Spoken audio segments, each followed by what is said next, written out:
Here's a situation that I've experienced, and I'm wondering if you've experienced the same thing. This experience is one of entering into a situation or an environment where you don't have an abundance of wisdom. You don't really have expertise. What I'm trying to say is you don't know anything. You've gotten started on a home repair project that is above your skill level, or you've gone to the store to shop for a product with which you are unfamiliar, or you've found yourself in a conversation about something about which you know nothing. At first, you think to yourself in any of these situations, this is okay. I can handle this. I can fake it till I make it, right? You wander around the aisles of Lowe's trying to look like you know what you're doing, or you keep looking back and forth from the assembly instructions to the heap of metal that is supposed to be an office chair, or you keep blankly staring at your conversation partner, just hoping that they don't notice your ignorance. You nod along, you pretend to know what is happening. You ask no clarifying questions because you don't want to betray your ignorance. So this works for a while. You get away with it. You start to get confident. I got this. No one knows. I've pulled it off. Then everything collapses. You're asked a question that you can't answer, or some acronym is referenced that just sounds like alphabet soup, and you realize that the game is up. You've been found out. You have to confess your ignorance or just run away from the whole thing. This has happened to me a lot, especially when talking to people about cars. Now, don't get me wrong, I've been under my fair share of cars, and I can make my way through a conversation about cars as long as it's about like brake pads or oil filters or washer fluid, the basic stuff, the entry-level stuff. But if someone starts talking about alternators or timing belts or drive shafts or carburetors or the rear drivetrain, I start to look for an escape route because I realize that I'm in too deep and I don't actually know what any of those things means. Sometimes admitting our ignorance is difficult. It can be a vulnerable experience to go into an encounter saying, I don't know something. What does this mean? Or I need you to teach me about this. That requires some vulnerability that can be uncomfortable. Many of us have memories of being picked on or being shamed for not knowing something. That can keep us from being willing to ask questions, revealing our ignorance. In the story from Mark today, there is a moment of glaring silence when it seems like the disciples are trying to roll with Jesus, not asking any questions, when questions seem like they'd be a pretty good idea. In the first part of this passage, Jesus predicts his death and resurrection for the second time in the Gospel of Mark. The Son of Man is to be betrayed into human hands, and they will kill him, and 3 days after being killed, he will rise again. When I imagine myself in this story, listening on with the disciples, silence is not exactly my first instinct. I'm filled with questions, yet the disciples respond with silence. They don't understand what Jesus is saying, and they're too afraid to ask him. Perhaps their silence is not so foreign to us. Perhaps faking it describes us better than we'd like to admit. Perhaps we're grasping on to this faith thing, hoping that it won't become obvious how little we understand. We've gotten too far into it to start asking questions now. Or perhaps we're unwilling to ask questions because we're afraid of the answers. Asking questions means we might actually get answers, maybe even answers we don't like.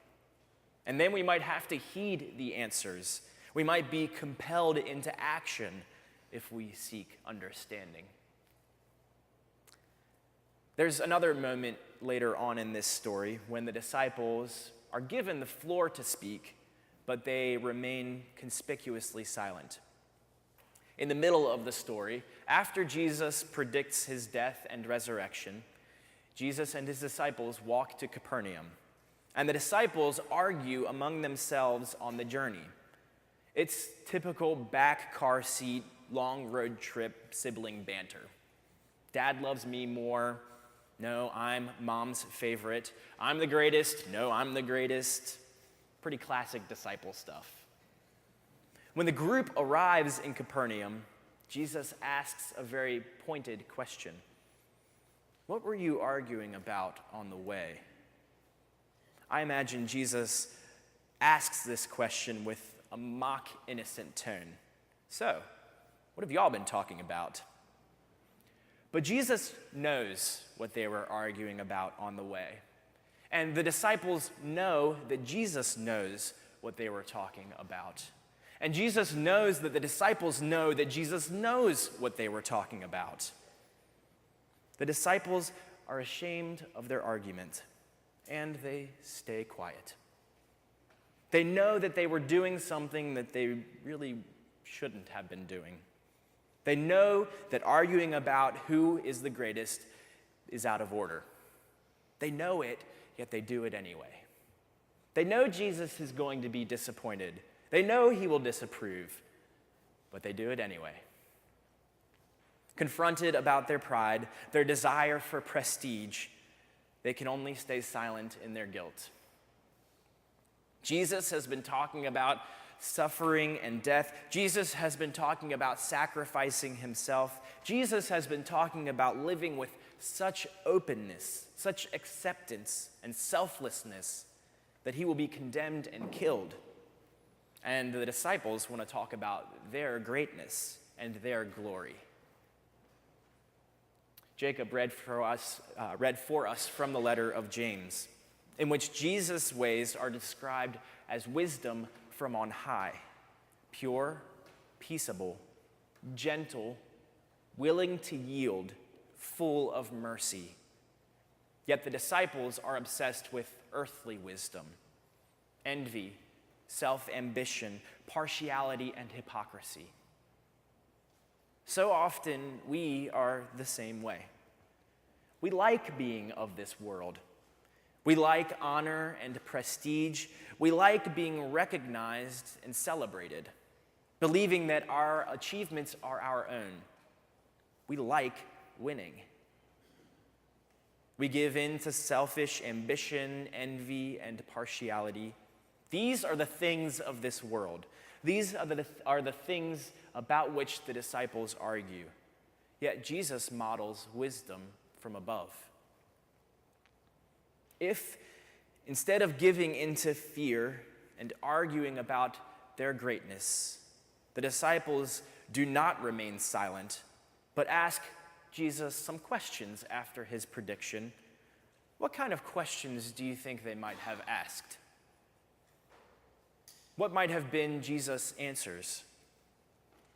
What kind of questions might we ask given the same opportunity? Before we think about that, we had better be careful asking these questions, because we know many of their answers, and hearing the answers might force us to hear Jesus. Questions. Jesus, who betrays you? Who hands you over? Who kills you?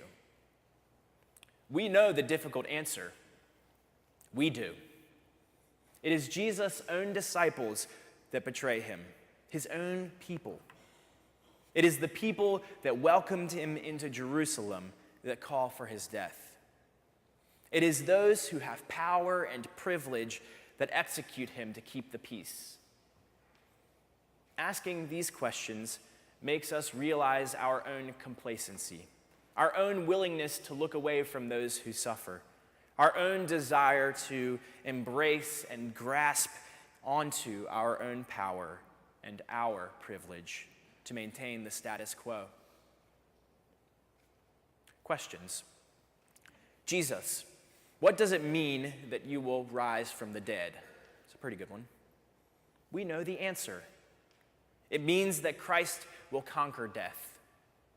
It means that there is good news. The tomb cannot contain God's grace. It means that in life and in death, we belong to God.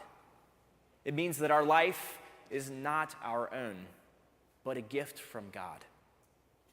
And that we are called to live recognizing that gift, to live in gratitude and in service to God and to others. Questions. Jesus, why will this happen? Why will you be betrayed? Why will you be killed? We know the answer. Just by looking at the life of Jesus in the Gospels, we know the answer. Jesus spent time with outcasts and sinners.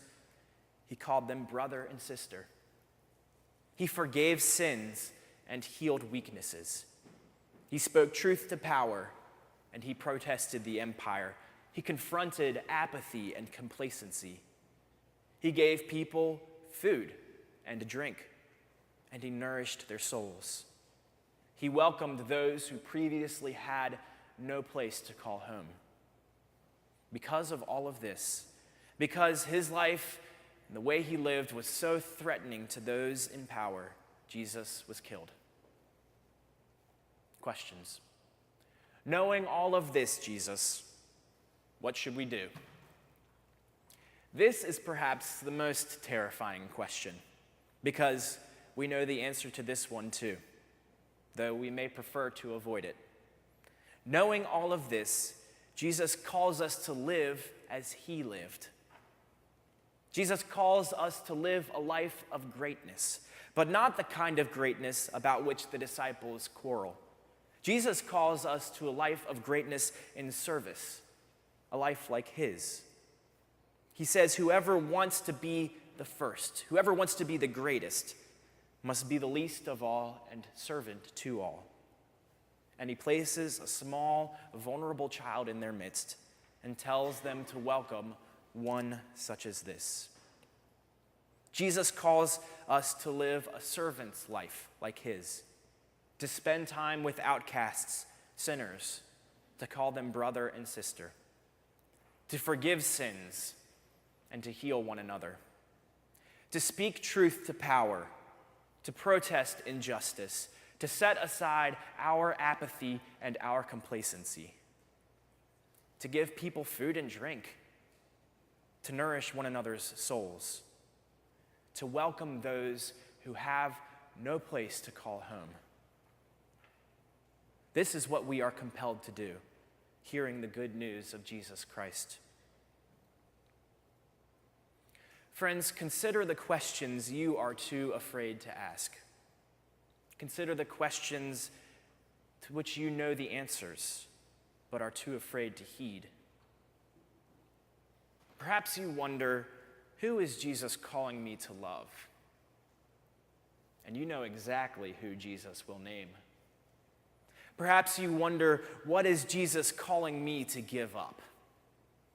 And you know exactly what Jesus will call you to set aside. Perhaps you wonder, where is Jesus calling me to go? And what is Jesus calling me to do? And you know exactly where you need to go and exactly what you need to do. What is your question? Ask it and heed the answer. Amen.